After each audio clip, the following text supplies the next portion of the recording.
I just wanted to play this video. Or listen. Yeah. An Italian car back in the day, electric windows, and of course the classic wood steering wheel, which is always a favorite of mine. You can't do that anymore, that's illegal. And of course the 5-speed gearbox. Yeah, manual was really... And one of the peculiarity of this car was that for the first time in this car was used a gearbox that was a ZF derived from Maserati. Right. But after some application, we recognized that was not enough. The synchronizer cannot work because we have more torque, and for the first time Lamborghini decided to make in-house also gearbox. Right. For this car we produce in-house also gearbox. That was for this time something really unique. Well, it's just, they're both very, very impressive. It's fun to see the change from the first to the most recent, so pretty impressive. Thank you for taking the time. Pleasure. Very impressive. And happy anniversary. Grazie. Happy anniversary.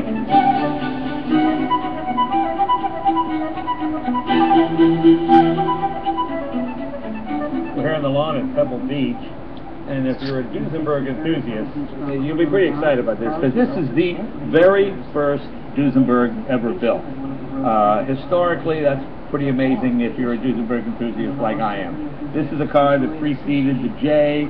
It's the very first one, and it's still in the ownership of the original family. This is Mr. Castle. How are you, sir? I'm well, thank you, Jake. And what, your great-uncle bought this car? Great-uncle. Great-great-uncle. Now, was he a real car enthusiast? What made him buy something from a brand-new company that had never built a car before? Any idea? Well, he wasn't an auto enthusiast, but he was friends with the Duesenbergs, and the rest is history. Yeah, they built this car for him? For him. Okay, very good. So, did he say, I wanted a coupe, I want a convertible, or they built the car and he just walked in and bought it? No, we ordered it for him because he was a very large man, and he needed a car that would hold up in Hawaii and the salt and the rough roads. Oh, so this car went to Hawaii? Yes, absolutely. Okay, so 1921 it goes to Hawaii, and at one point it pretty much went down to not a piece of junk, but just an old, worn-out car, wasn't it? Exactly. Yeah, exactly. It was a wreck.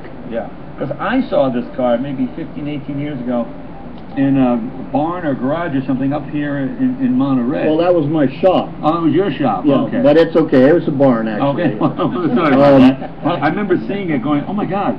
The very first Duesenberg is like, you know, like finding a sunken treasure ship or something. Absolutely. I mean, that's what was amazing to me. Oh. And you gave it to one of the best guys in the world to restore, Bruce Canepa, who is famous for, well, you probably know him for. You're the guy that certified the 959 Porsche and got that into the country, and F1s, and does all kinds of race cars. This is your first classic restoration, is that correct? First pre-war car. First pre-war car ever. Well, you know, for a first time, that's a heck of a deal. Tell me what problems you encountered with this. Well, so we started with bugs in the wood. Bugs in the wood, termites, things like that? You know, of course, it suffered 50 years in Hawaii, so it had corrosion, and had corrosion in the aluminum body, it had rot in the wood, it had rust in the steel. Right. And that was all, and our goal was really to save every square inch of the original car, not make new parts. Right.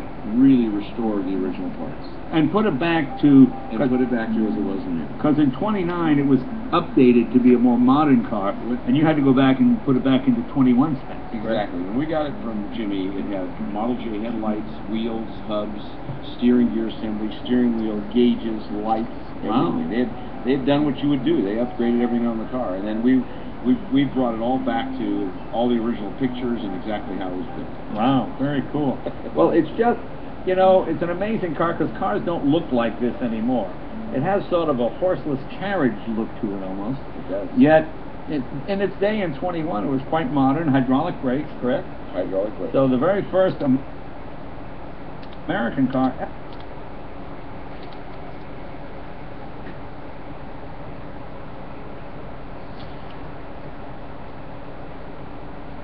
I took a vitamin.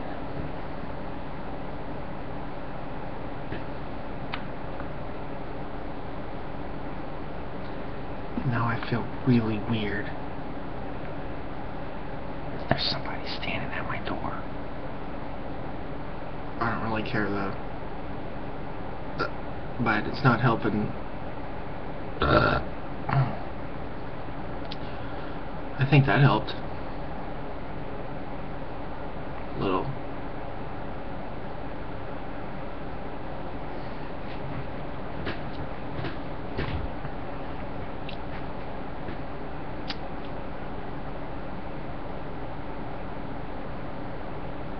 I just feel weird. Like, I was watching this video and I'm like, they're talking about cars. Wow. And I thought, how is that different than talking about zombies? I guess because they're talking about cars. And I thought, what if he got mad about cars?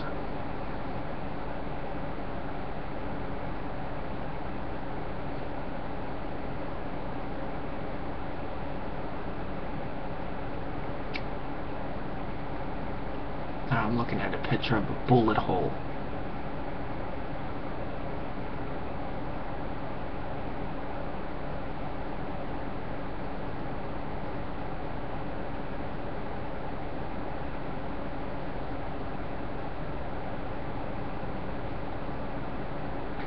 I don't know why.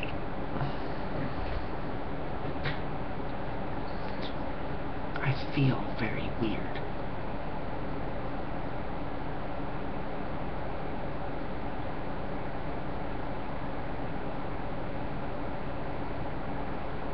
Maybe I didn't eat properly. It may just, like, I ate a vitamin, so maybe I didn't eat properly.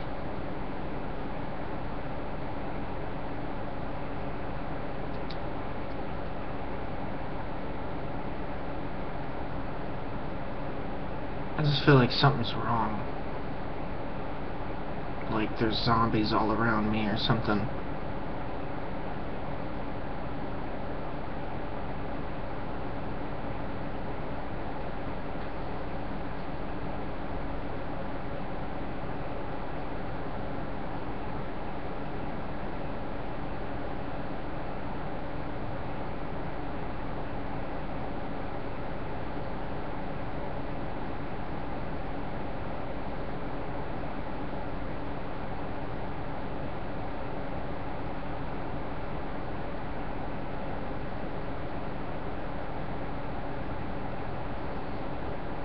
Makes me think. Sometimes I like I'm looking at a picture of a bullet hole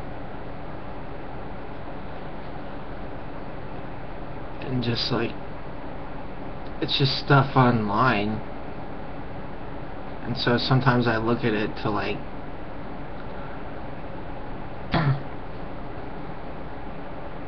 like remind myself like how fucked up shit is.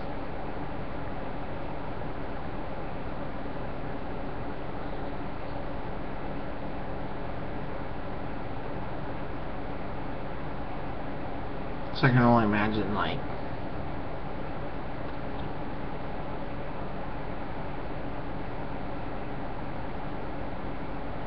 it's like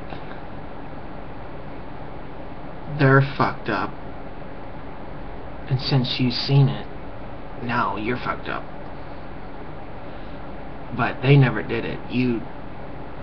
They did it and made a website about it, and then you go to the website to see how fucked up it is, and then you're bad.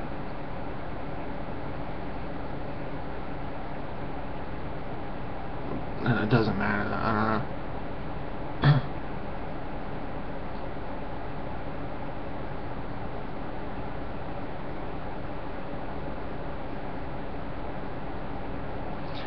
Like somebody could be like, hey, look at this link, and you're like, oh,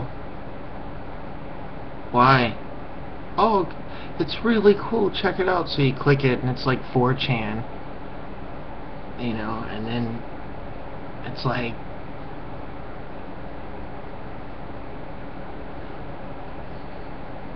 you'll tell somebody like yeah, my friend gave me this fucked up link and I went and it was like 4chan and it was all fucked up.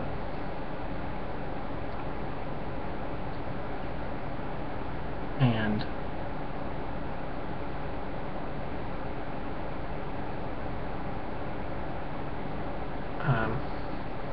then they'll be like, oh, you go to 4chan, you're fucked up. And I'll be like, no, I'm saying somebody else is fucked up because they use 4chan, and they're like, oh, you use 4chan, you're fucked up. And it's like, you know, at that point it's like, you know, I don't want to be social with them, because it's like, if you're like, hi, how are you? They're like, you're fucked up. It's like, maybe I am, but still, like, it's fucked up when they're like fucked up. So either way, I don't care. I'm like, fuck them.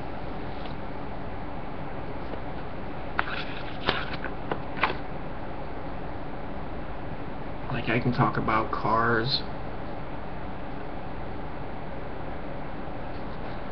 but it's like, cars are cars. You talk about cars. That's fine. That's why I was watching the video. I like it. It really doesn't mean anything. It's a car, but the car really exists. But like, I can talk about anything, and it's like, what does that have to do with the car? I guess it doesn't. Maybe that's why people don't care, because I'm not talking about a car.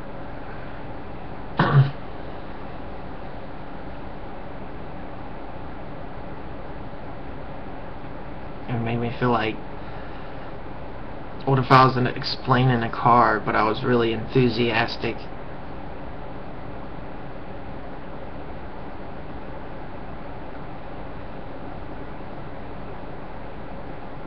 And it's like, when you see them driving a car and they're like, wow, this car's amazing, wow, it's so fast. It's like they're enthusiastic about it, but it's like, it's okay if they do it, but then if I do it, I'm like bad. And it's like, I don't, maybe I'm doing it wrong to them or something. I don't see, but it's like, it really seems like they can do whatever they want, and then as soon as you do anything, they're like, fuck you. And it's like, it seems like these people that can do it have people under their magic spell, like they're aliens, and they're able to just like wave their hand like a Jedi, and people are, that's like, that's why they put those people on TV, because they can just go to sleep, and people are like, oh, okay. But then I could be like, go to sleep, and they'll be like, what the fuck is wrong with you? And I'll be like, I don't know, that guy does it. I don't even know. And it's like,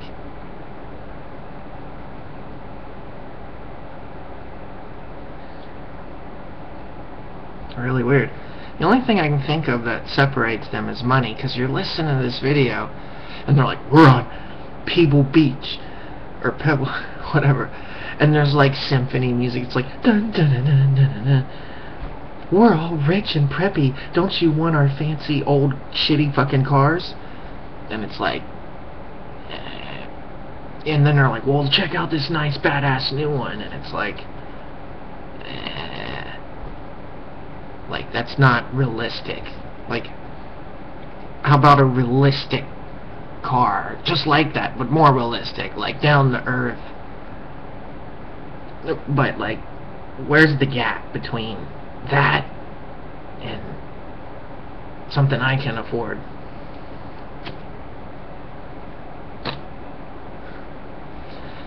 And it's like, so, you know, these old fucking fucks, these old fart fucks with their fucking cars, they're like, I'm so good,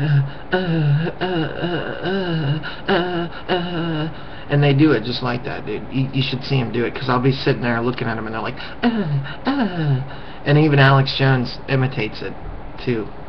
And Alex does it totally different than anybody else. But it's like, do you think they're really happy with that car? I doubt it. I really do. Like, I bet there's happy moments, but I bet a lot of the time it really, like, sucks. And so, like, they have to make you think like something shitty is like way better than it is. And so that's why they're there. They're like, oh, look at how good I am with my shitty car. Aren't I so good? And they're like, you're so good. And it's like they're asserting each other and how shitty they are.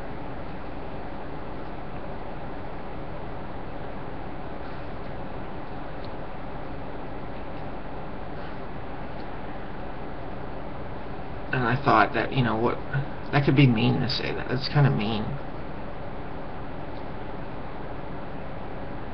And it's like, because you just listen to them, they're just talking, they're just like, blah blah blah headlights, blah blah blah this, blah blah blah tail muffler, exhaust, transmission.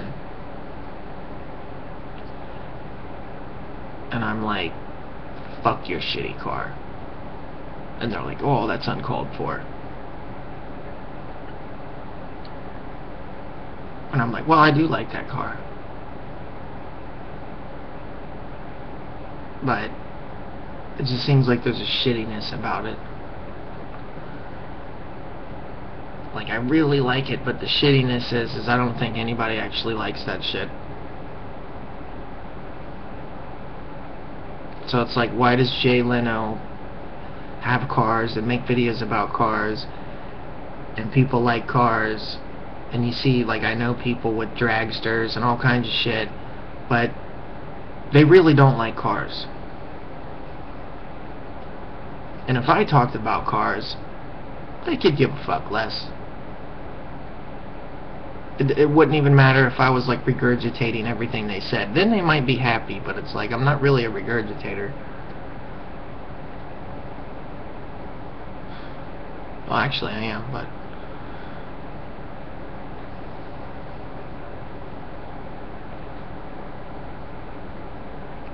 it's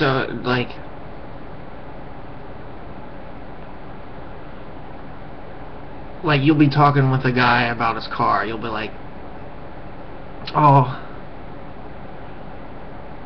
he'll be like, my brakes on my car went out. And I'll be like, well, I just installed performance brakes on my car. And they're like, fuck you, shut up. I'm like, you're the one that started talking about cars. Or then they might be like, I just installed an intake manifold on my car. And you'll be like, cool, how much more horsepower do you get? Shut up, fuck you. We're too good for you. And I'm like, okay, then you're not my friend. You know, why do I want to talk to you? So I just like walk away, like whatever. And then it's like, supposedly I'm antisocial. Like, who wants to be sociable with a bunch of fucking retards? You know? And it's like, they really do. They all die to just fucking hang out with each other. And it's like they just love that misery stupid moment where they're like, oh, you're my friend. Oh, tell me more about the shitty brakes on your car. It's like, even in this video, they're like, this car was old and it had shitty brakes. And Jay Leno doesn't say, shut up, fuck you, I don't want to hear about your shitty brakes. He's like gentle, and it's like, so why can Jay Leno, with this weird hair, do what he does, but if you tried to do that, you couldn't?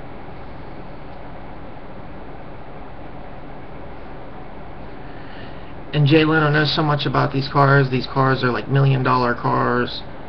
He done the Tonight Show.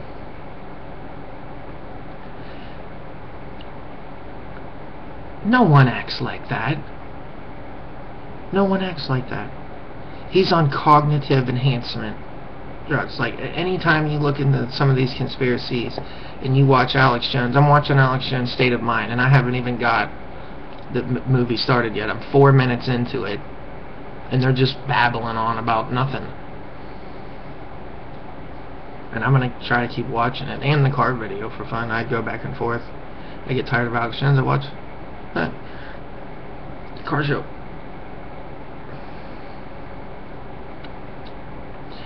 I'm telling you, these people, the way they act,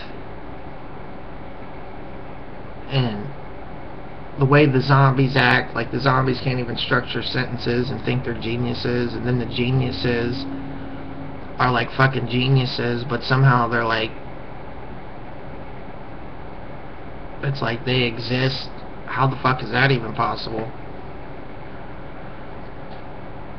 So it's very weird, like deceiving, like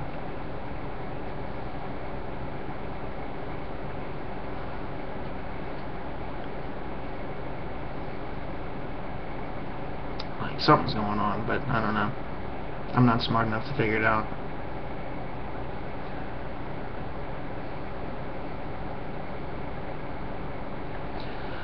Let's see, I can go from watching cars to let's watch State of Mind. I really, really like this video. I have a hard time watching it because it drags on, but I want to watch it. So, I'm going to watch a part right now. You can listen. I'll talk about it. Writing. And co-wrote the script with Kevin Pohl and Matt Hart. So it's been a very enlightening process, because even though I thought I knew a lot about these topics, the process of doing the research helps me to integrate it and summarize it more succinctly. That way it's more useful to pass around as knowledge. It was making me think, just kind of looking at this guy, it's like, if I remember I met this guy, and I was like in a doctor's office, and this guy was talking to this doctor, and he's like, I can't stop thinking about sex. And he's like, okay, you need these pills and this, and you're fucked up, and blah blah blah. And all he said, like the whole time, he's like, I can't stop thinking about sex.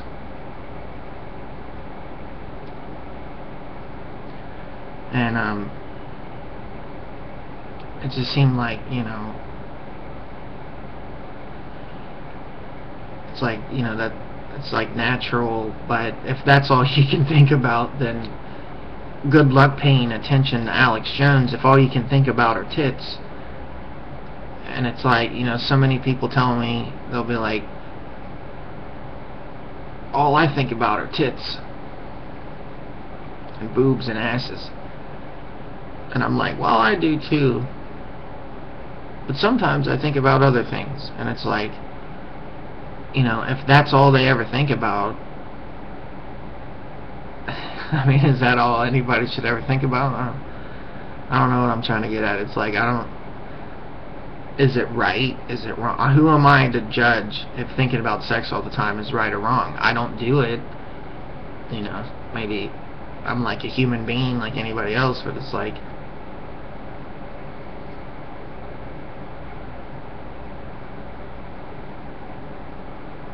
sometimes I do, and then sometimes I don't, and then I listen to other people that do or don't, and it makes me wonder, like, you're not gonna be interested in the state of mind when your state of mind is thinking about sex all the time. Like, it seems like a giant distraction, but at the same time, what if that's what you should be thinking about? Who am I to decide and tell you what to think about? But then again, I can only wonder.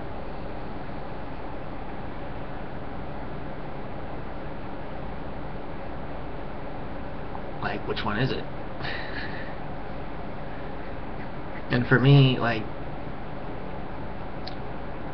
if you kind of like just calm down for a minute and you're like, let's watch Alex Jones' State of Mind. No. Watch porn.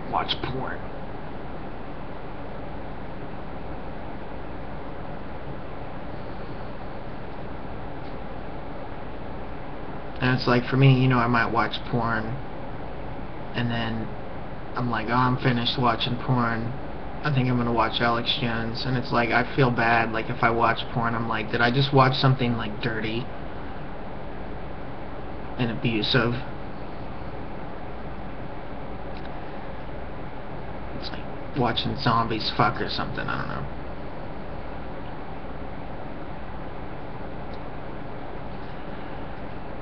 And so I'll like watch Alex Jones and porn at the same time, and I'll be like, ew, this is gross, now this is dirty. Alex Jones, big fat titties.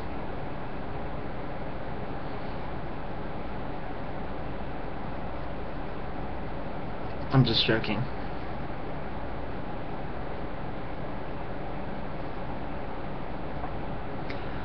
But my point was, is if all you can think about is sex, then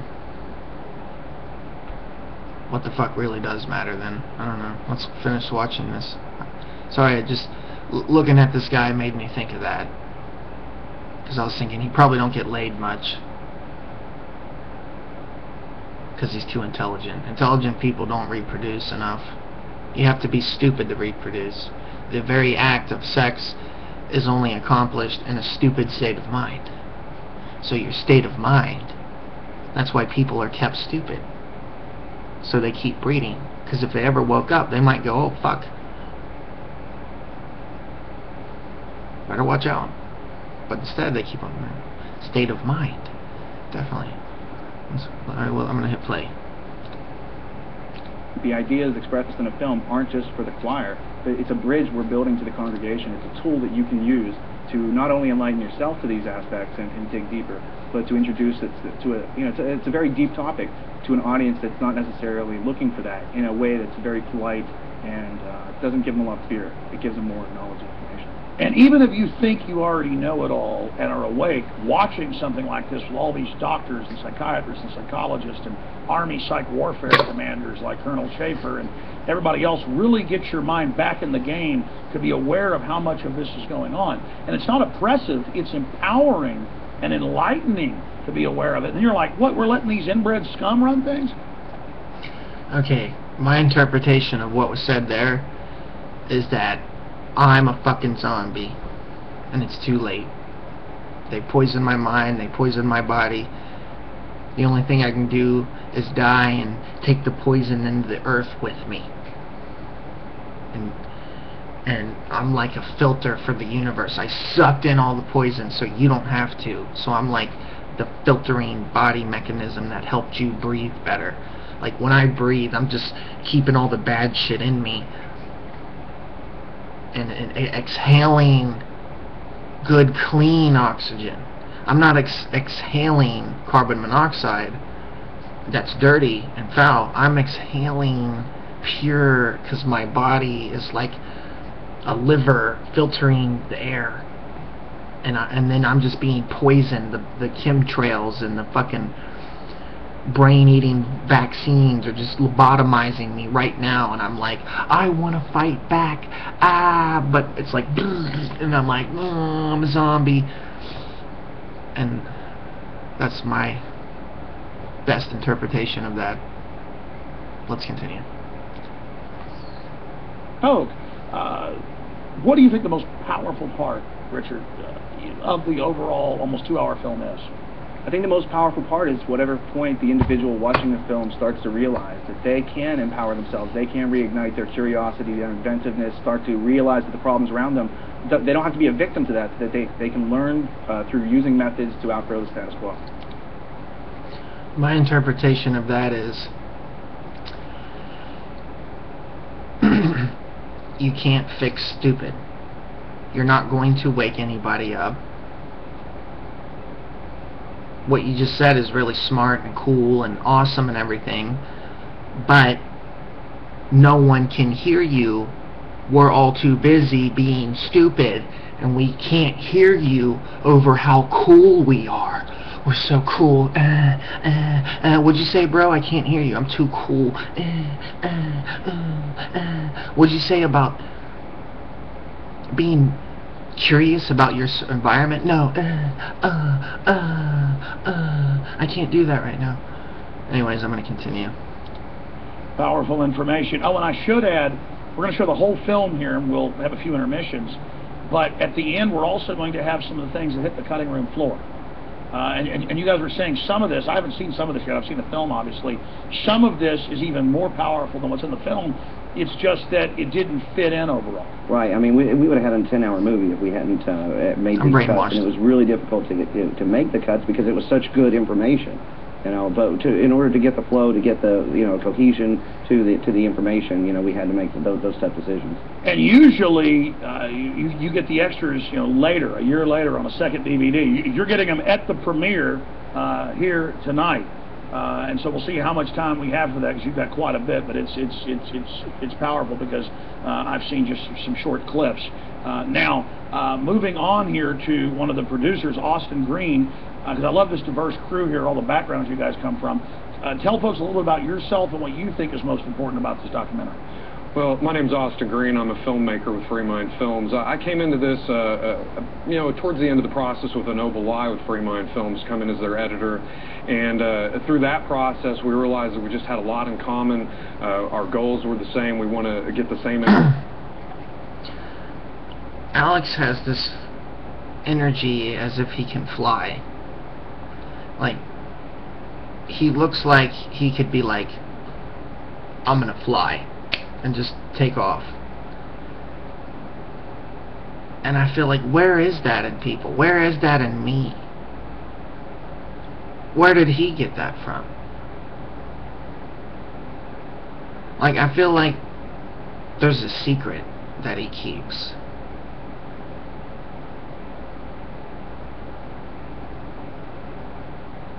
And it's like the secret is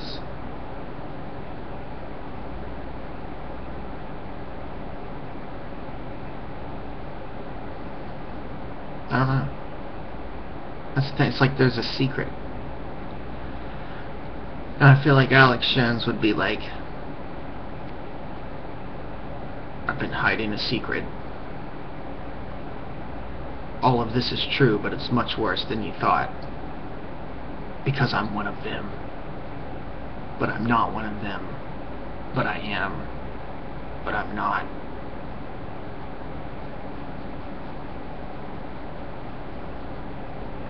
But, I don't know. That was retarded. I'm gonna keep going. Ultimately, we want humanity to be free and healthy and free of this tyranny once and for all, so we can grow as a species together. And so James and I just decided, we got to join forces and do this thing for real. And going into State of Mind through this whole process, it's just solidified what we already knew, that this is what our destiny is, and we want to just continue bringing the information to people and get the information out there as best way we can, but at the same time do it in a way to where people aren't turned off by the information, so much so that they're not even willing to give it a chance and show their family. And so we had to make a lot of tough calls about the information to cut from this film, because some of it may have been a little too much for the uninitiated, and it's always a tough call to make, but we did our best. We've done a great job. As a veteran, because we've talked off air some before, thinking you're fighting for America and then finding out most of its globalist operations, does it feel good now to know that you 100% are fighting for humanity, period? I mean, I don't want to put words in your mouth, but we've talked privately before. What is the contrast between being a veteran now and, I mean, do you realize, from my perspective, that you're really fighting for humanity now? Well, when you're in the military, that's what they tell you, is that you're fighting for humanity, you're fighting for freedom, and you buy into it. You drink the Kool-Aid like everyone else, and you think that that's what you're doing, and then ultimately you realize there's a lot of hypocrisy going on, a lot of corruption going on. And that's why I got out after my first tour, was because I wanted to do something that I felt was more personally rewarding. And, going to film school, hoping that someday I would get a chance to do something like this. What an evil individual. I know. Oh, right. My gosh. You wanted to, wow, that's horrible. And then pick people you wanted to work with, not be forced in with them. That's absolutely. Terrible. And I think that the result of that speaks for itself. What we've been able to accomplish with so little. I don't know, it's kind of like Alex was like, I'm gonna fly away. And it's like, pow, like boom, you're gonna fly away, motherfucker. But then it's like, do a first circle, do a full circle, and then he like comes back around and lands, and he's like, I can fly, but I'm gonna stay here for a minute and explain something.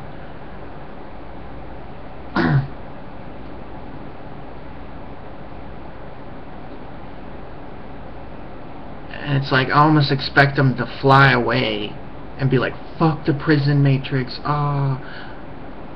And then I almost expect him to like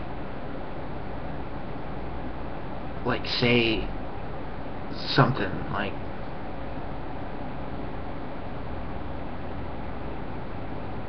I don't know what, like he's gonna say something, and I'm like, what's he gonna say? And then sometimes he says some of the things I say, and I'm like, wait a minute, he just said what I said, and no one ever says what I say. Did he get that from me? I'm like, well, that doesn't matter, because it seems like he's gonna say something like that he hasn't said before. Like, he's gonna make a point, and I'm always like, is he gonna make a point? No. Is he gonna make a point? No. It's like he is, but I almost feel like you'd have to meet him in secret and in private, and then he could like tell you something that he wouldn't say online or something. And it's like, I always imagine like whatever he would say is like would help you, but it would be like really bad. He'd be like, alright, it's much worse than you ever thought, but we got a way out. But, you know, they're watching me, and I'm supposed to be partially working for them, so they know that I'm supposed to be working for them, but they know that I'm against them, so they don't really trust me. So watch out, it's all bad news. And you're like, oh man, it's just so much worse than you could ever dream.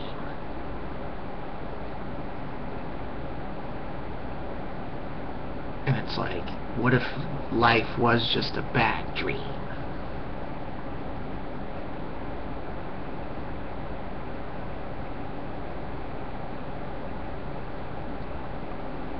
Like, I think it's so easy to forget that you live in a prison. Because we want to just forget, but we live there.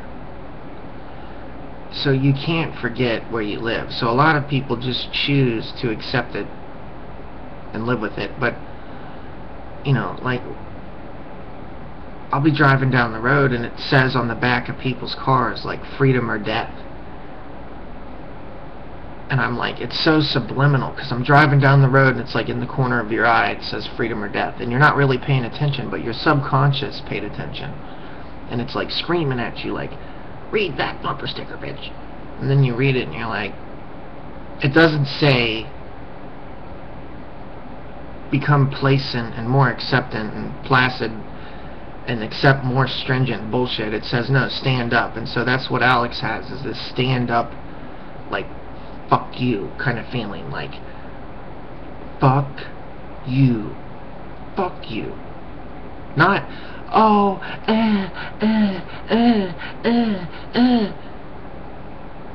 not that, more like, fuck you.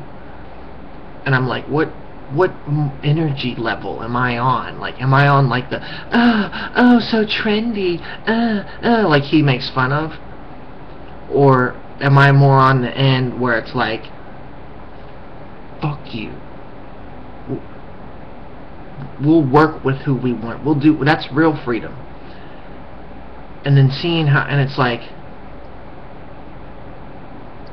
it fucking makes too much sense.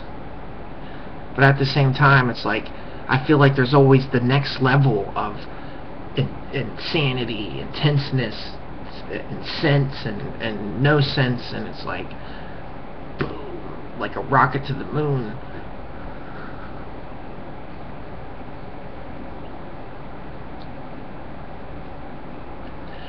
I like what they have to say. Let's hear him talk more. Was to show everyone out there, you know, you're just like me, you're just like James and Richard and Chris here. You can go out and do these things too. We're not superhuman. We're just human beings that give a damn. A damn. I think that's really the key to this, is that I'm just a regular guy. I started out at Access Television, and I've reached, let's not be conservative, probably 1 billion people one way or another. Including myself. I mean, I got started through listening to your It's funny, Alex finishes people's sentence. show, and that's how I ended up meeting these guys as well. I mean, that, and now you guys together. reached millions with your last film. You will reach millions one way or another through this, and we're reaching people right now, and they're reaching, and this is exciting. Absolutely. Incredible. Tell people about yourself. Chris Emery, filmmaker, been in the business for 31 years. Like, talk about founding fathers. He's like, they demonize founding fathers. It's like, Alex looks like a founding father with a white powder wig, and he's like, I refuse to submit to this tyranny, like he does. And he looks like a founding father, like he's a new age old founding father, like his father's father, his great-great-great-grandpa was George Washington, and he has like this George Washington like attitude, it seems like I will duel you. We will go out here and duel. I don't like you. And it's like, that's why I feel like he has something secret to say, because it's like secretly he's in Illuminati, but he's like, he's not against the Illuminati. There's two Illuminatis.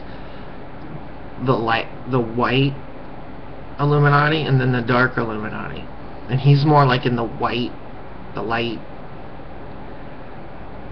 You know, like if there was bad hackers and good hackers, or good people and bad people, he's more like a good kind of, but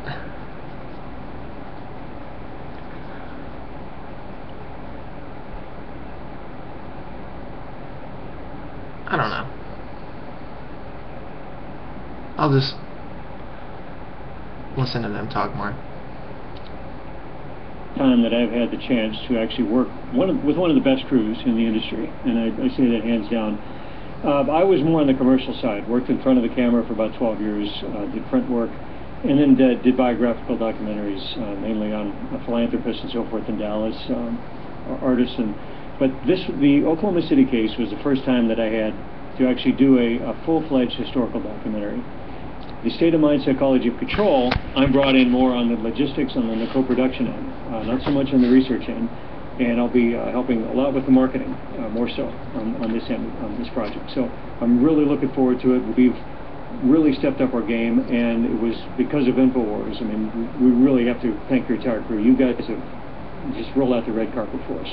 Well, it's an important film, and it gets people thinking, and it's our viewers that have rolled out the red carpet for liberty and for justice and for fighting the globalists, and that's how we've been able to do this. Well, enough of us talking for now. We'll pop back a few times during the premiere of State of Mind, and then again at the end, we're going to show you some of the extra information that couldn't fit in the film. So here it is, the premiere of State of Mind, the Psychology of Control, right now here on InfoWars Nightly News.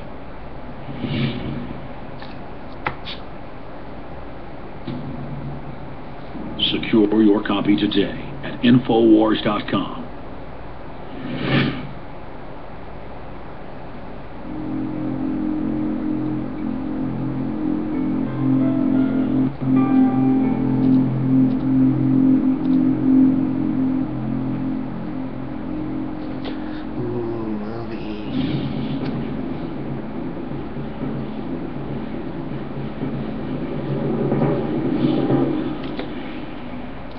Okay, there's a symbol here.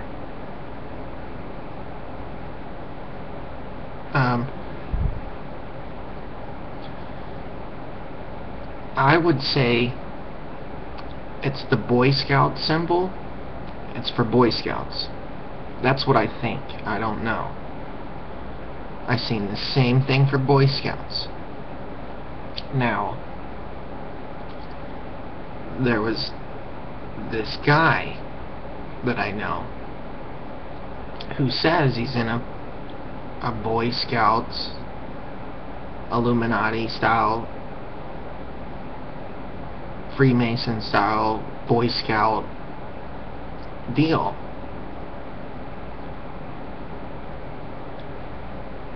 And so it reminds me a lot of how Alex Jones might act, how he has that CIA style personality, like he's in the Illuminati thing. And this symbol here just kind of reminds me, like, you know, they're really in the symbols, and it's like they're really in your face about it. Anyways, shut up.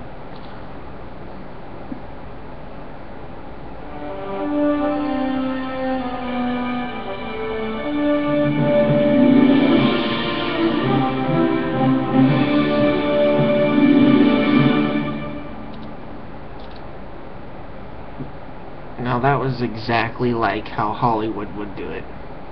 I mean, you even heard it. That was really weird.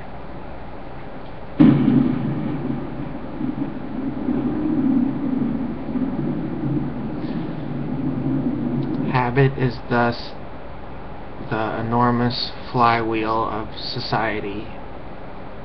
Its most precious conservative agent. It alone is what keeps us all within the bounds of ordinance and saves the children of fortune from the envious uprising of the poor. William James, The Principles of Psychology, 1890. Habit is thus the enormous flywheel of society. Habit is thus the enormous flywheel of society. Its most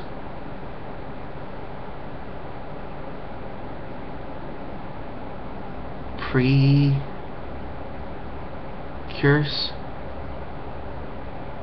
conservative agent. Its most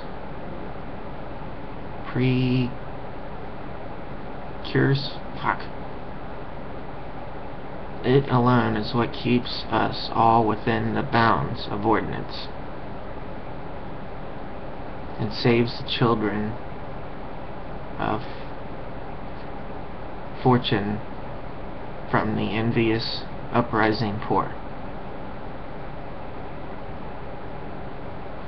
Okay, and saves the children of fortune from the envious uprising of the poor.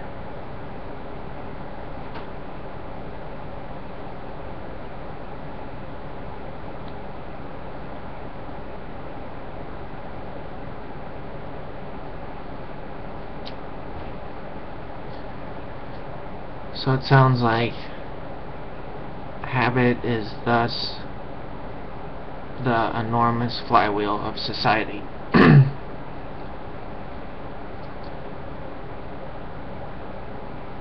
So they form a habit. Its most precursor conservative agent. Fuck. It alone is what keeps us all within the bounds of ordinance. Okay, so it's like saying, okay, we're in the prison. Habit is the habitual, repetitive behavior of society. That's what keeps us all in the prison and saves the prison masters from the uprising from the prisoners. I'm satisfied with that. Okay, I'm going to continue that.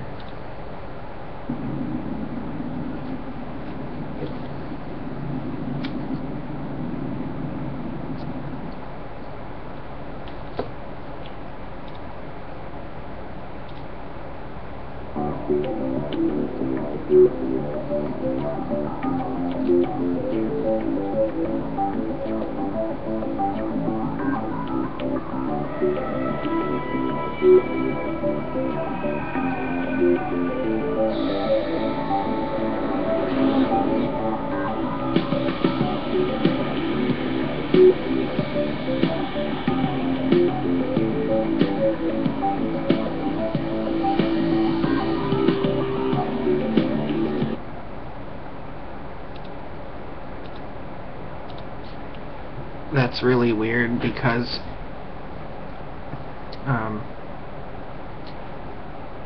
they used this chick that I seen in other brainwashing videos. They used this same chick, and so they used the same chick in this video and other brain. So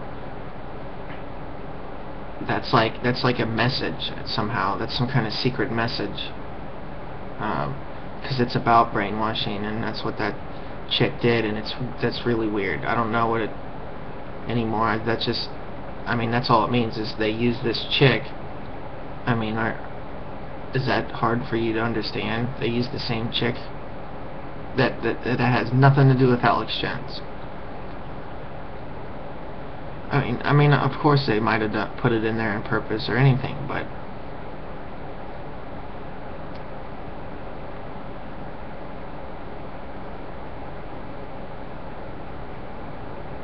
I seen the videos, so they took clips of that video and put it in here, so they were watching the same shit I was. So it's like, what the fuck? That's a message. Anyway, I don't really care. I'm gonna continue.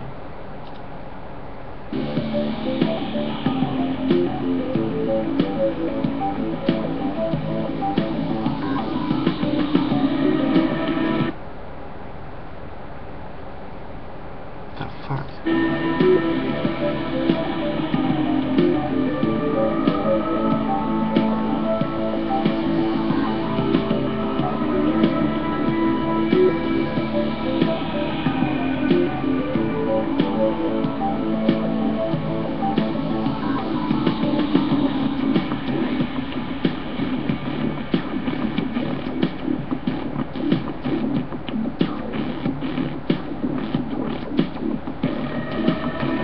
Gay.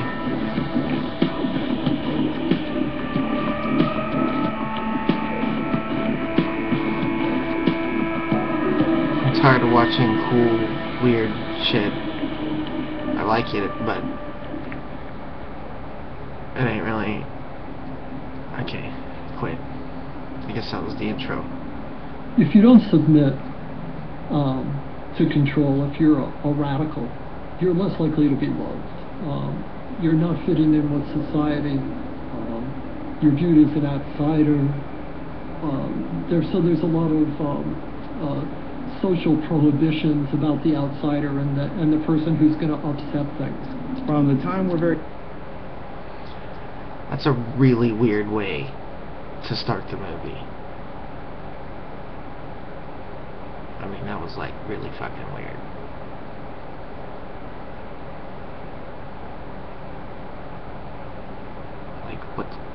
What the fuck did I just watch? I'm afraid, should I even watch anymore? Like, you know, there's like 2 fucking hours of mind-blowing shit. Wait, I'm just an outsider. Yeah, that's right. Okay, we'll just continue. Young, we're taught to, you know, worship authority basically because that's our key to survival as young children. But as a... Worship authority? No shit, huh? Man, that blew my mind too.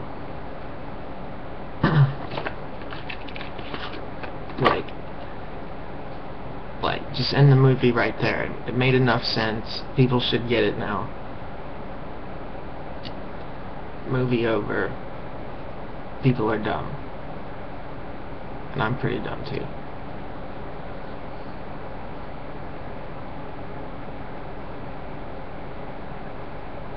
Makes me wonder how dumb I am. I must be pretty dumb. Yeah.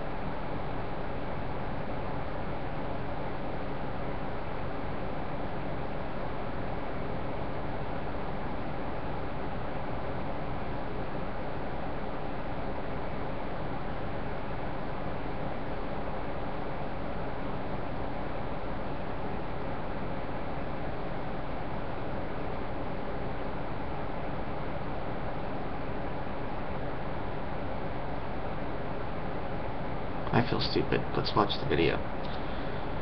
He writes a passage that tells us how to methodically think for ourselves, and thus we're always in a state of extended adolescence. Well, we take all this stuff with... In a state of extended adolescence. Or it's the television, or it's the enculturation, the schoolyards, the teachers. We take this whole system, we put it into our unconscious mind. We take this whole system and we put it in our unconscious mind. And it is the G.I.G.O. that comes out. Garbage in, garbage out. It's the garbage in, garbage out. We simply, in that computer language, have harnessed our own power by accepting all these beliefs. We're slaves to the matrix, and the wires that connect us are as though they are factual. Whether it's the flat earth of Columbus, or it's the idea that I'm not good enough to be or to do something I've dreamed to do. To the degree that the individual loses...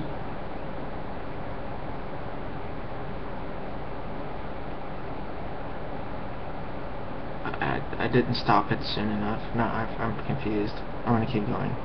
There's a sense of what freedom really means for himself. Mind control is working. Okay.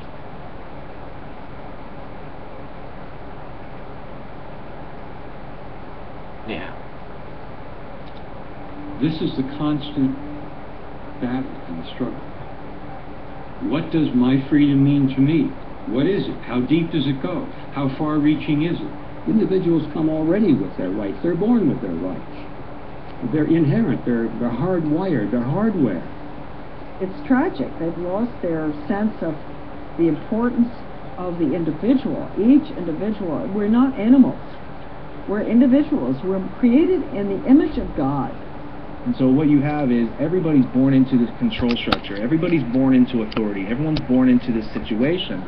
But just because you have an authority making decisions for you at some point when you're very young, too young to take care of yourself, doesn't mean you should always cater to authority your whole life. Fatalism, defeatism, what Bob Morley called mental slavery. That's this huge thing that he would sing about. How do we emancipate ourselves from mental slavery? Have we moved to that point of such slavery that we're too far gone? And just kind of letting it all flow by and being apathetic about it just gets you in a position of being controlled. You know, there are some people that don't care. There are some people that don't know and don't.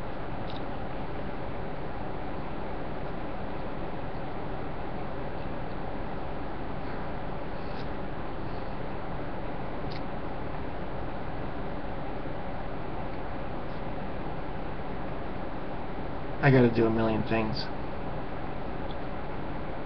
I gotta do, like, chores, you know? I can't just sit here.